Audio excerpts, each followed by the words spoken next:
vô để nó cũng nhỏ cho tôi nó cho có ta chế sầu có chế chứ không người ta chế sản chứ rồi rồi nó lỗi chẳng ngay nó nào no cả liều tôi chỉ tao lại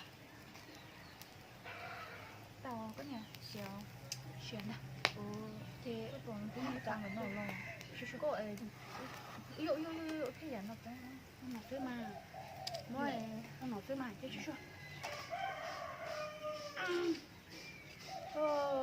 răng tàu vàng này răng nắm mỏi mà cái gì hả sao bây giờ là chủ cháu hay lưu xong chỉ thôi chỉ thế người chủ hay lưu xong chứ nó phải đấy ui tao chơi coi vậy à lỗ có cái chừng năm một tuần chơi năm một tiếng năm một cái đấy chơi món à cái đấy chơi món nó ăn má nó chứ không ăn má này rồi còn mà tao ra lưới tay hết xong rồi hả lưới tay thì không chơi món nó rồi lưới tay của sao chơi trái không có gì nó ăn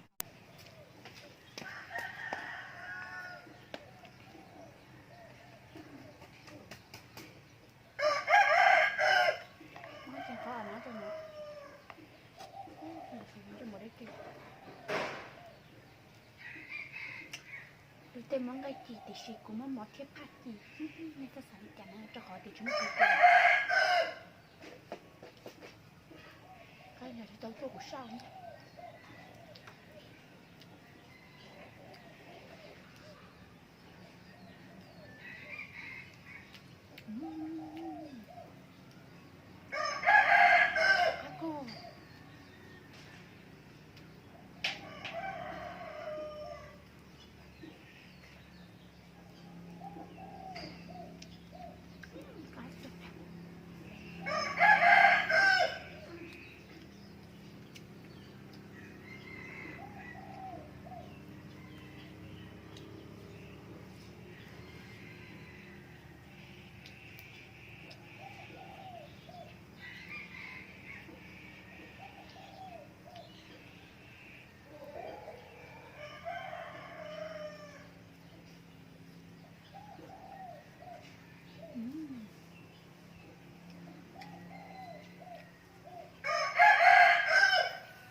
mà số tiền món chú mà sao mà món chú nó chơi rồi món chú nó gì món đen xì cái gì ngon à cho nó nè sẽ cho nó e thia cho là hùa tiệp bắt chuột được cũng mà chưa sai thì cái được cho nó thì mà là cũng để đấy mới được cũng tiệp bắt chuột là cho khỏi tiền của nào mấy nha đa luôn thì là muốn cũng tiệp bắt chuột cho khỏi tôi rồi thì cấp bên này mấy nha bắt chuột à cho cũng tiệp cũng tiệp luôn coi này cũng mấy nha bắt chuột thì mà quý chị tôi sẽ lỡ cho họ thì quý rồi quý ua để nắng đó nó thì là hụt thì quý chị tôi sẽ nó quý đó sẽ này hụt cũng ven đại xưa thì quý chị tôi sẽ là liền này hụt là quý là thế có phải là mấy nhá bắt trò của thế giờ cơ là thế có phải là mấy nhá đi xuống cái nào của thế giờ cơ là xưa của nè cho họ thì quý một ống thì ha là hụt của này quá trời đó sẽ tay tờ của không thế như nó chỉ nó mất không à nó đẹp không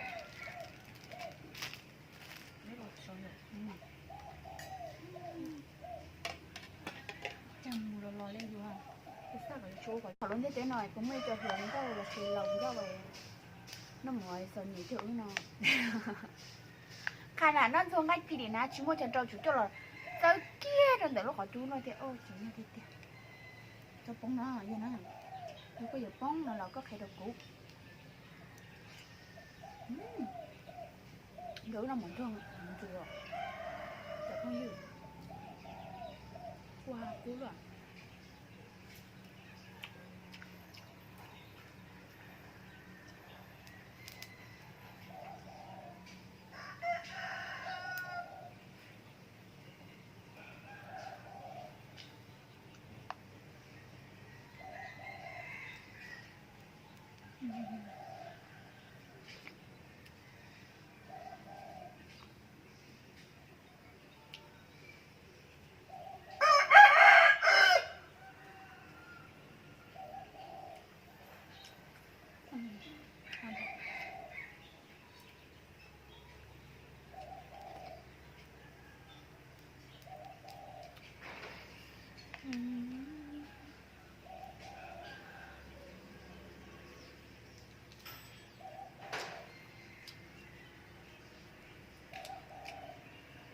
Thằng trai ơi, có tôi về.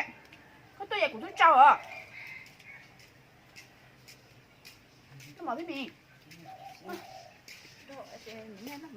Ngon ngon ngon. Hai câu rồi ngon ngon quá.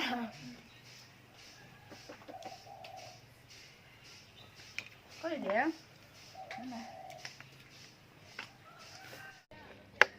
Nó con chạy. Chạy cả lên. Cái gì nào? Nhớ không? Sẽ có tên nhớ nó sao? Nhớ cái mày, nhớ lâu cho lúc chơi chia đâu có tiền lúc tuổi nó có bố giống như vậy. Cái chúng nó chơi luôn đó. Nó ai vượt bóng. Còn nữa tặng cái chi không? Nó tôi nhớ đấy. Nó giả không? Nó giả mày. Nó hả mày? Có giả chừng nhớ lại. Còn nó chinh chừng ha. Có mặt đã. Có đã có nó giả có mặt đã. Có kìa. Cái món nó lần trước nó xài nó nhớ gì? Nó nhớ gì? Nó món dễ đây. Còn gió cho có và chính là do cho mua.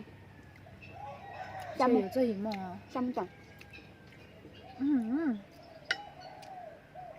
Chăm trời nó do anh thấy nàng gục đó. Nàng gục đó kìa.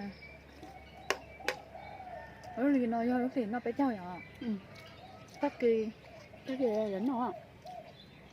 Tất kỳ chạy là hụt đi. Hụt đi bé trâu.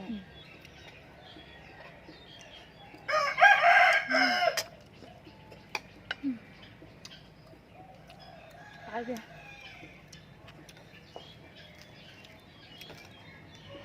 Cái bị lò. Chứ chưa?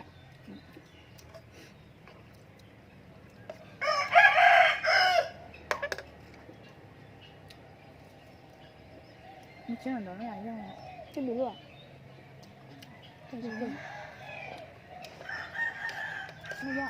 Chứ chưa?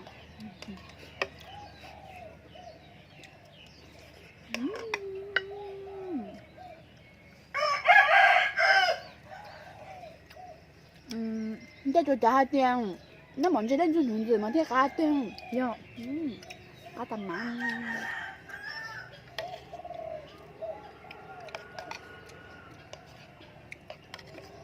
nó chạy dăm cái túi này hả của nó chẳng gì chỉ non xuống món gì đấy mà nó chọc lá thấp lơ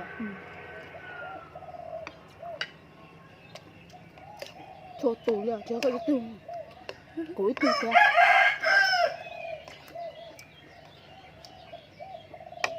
như con đâu cho chả cái bò của em lắm người ta nóng cái chó này mà của nó quá dài vô nó cũng non tao tụi này đâu của cha nó nha cái thứ con mà gì kìa bên chỉ biết chuột chỉ rồi bên biết chuột nó không có chó đâu quá hiểu chưa hình như nó có chó hay con nó có chó đâu đâu được rồi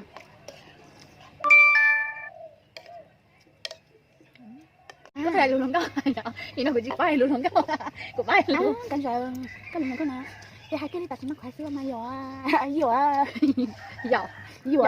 có để giò nó giò nó mà để bắt đầu cái gì giò cái này mà giò nó cái này mà giò ai cả nhỉ cái này có mà giò bây giờ con chỉ cho cái này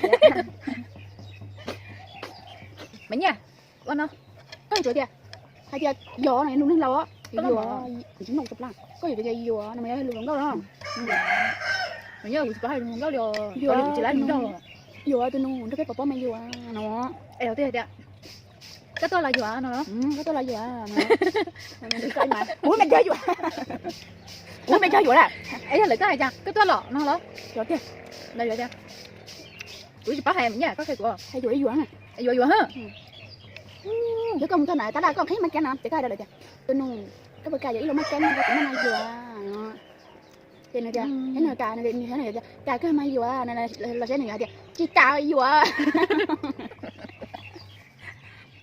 bây giờ tới này chỉ cà giò cái này hay kìa chỉ cà giò nó có đã cái kia là mình mò cà cái may giò nó còn mò chắc quá cái kìa cà cái may giò nó cái tiền mày gì ạ cô chị cái gì trên mày nhiều à hồi nó chỉ có thâu khi có để chỉ bốn ba là nhiều kẹt chỉ lùi nó thao có hai con nó lùi nó chỉ cày quá chỉ có thâu khi có để như chỉ quạt ping mới có nhiều kẹt chỉ lùi nó chỉ có dầu say nó có chỉ cắn nhiều cũng nó chơi có nhiều cái này nhiều à cái nó cái tan này nhiều à nó nhiều cái sự này đúng không do là của muốn nó có sự lùi trên đó cô mẹ nhiều cái gì có hai lúa à có à hay đang hay hai lúa à con à hay nhiều thế này có lần lúa có tiền giờ có chạy của chị bảo hay của chị bảo hay con nè này nó tiếc nó tên này tao li nó ít chỉ bé trâu rồi tao cũng chắc trong nó mình đã bảo chị ít tu li chị phải tu lần đâuอยู่ít tu lần đâuอยู่của bó liền chơi vô chị bảo hay đúng ta lo trả lời lại đây anh đúng đâu cho bé bảo của chị còn hai đi bỏ nè cái này văn tông cái này mà cũng được chứ mà mình như trái đúng đó tao li chẳng chung cầu để nó ngắn giòn ha của hai lượt sẵn sàng không tao để không công ha của hai cái mà nó có thứ kia nó nha đi coi gì hả đi coi lại cái lưỡi đi coi mà ấy kìa ra con chân đó nhu vậy ui trời thì như vậy nè có miệng hay như vậy chứ nè ai của chơi sai là như vậy ha này như vậy à thôi nó bộ này này như vậy nó vẫn thay đấy à cái con say á này hay của chơi như vậy à hay của chơi tao kể chứ không qua anh đâu có bỏ nó cũng thay đi kêu tôi lấy nhà đi anh đã đi là mỗi lúc nó chẳng thôi cái lúc em cho thì đã đưa cho một khứ rồi lúc vẫn tung thì gì nên được cuối trong nhá mà tôi đâu nhiều vậy thế nhiều là hai chỗ em cái đây chỉ cả anh tung lên đấy liền giống như rồi cho bỏ nhưng một cuối tổ tới hai chỗ em nhưng một đi thì chỉ bón chay á cái chủ sái dạng đấy còn đi bón chay thì chỉ số mình mua nhưng một cái ít thì chỉ bỏ cá lột chéo mẹ ạ con này của thằng đứa thằng bền đấy thôi thằng bền đấy rồi nên là cho ra thế thằng bền đâu thì chỉ cho cái tiền nó đâu chơi thì tôi xuyên rồi thằng nó ôi cho nó đẹp lắm thằng nó số lắm rồi kìa được bài đã đê theo họ nó mở thì tôi đây vậy hắn già căn chạy tôi đúng không nên giờ nó sẽ lên tí cái này là cho của quý vị cũng đang sợ là tất cả mất tại của xin có một số nhà cái gì là cái nên tại kề cái này cái mùa nó cái mà lấy xin chứ đùa lì đầy video giờ tiền mất sợ mà thay video rồi nè do là lý do mình nhận mà lo kê rồi nè linh thì xã sai mình nhận nó lo cô đó sẽ có lúc ở tay á có tụi tiền nó nên là cái mùa là na cái mà lấy xin chứ đùa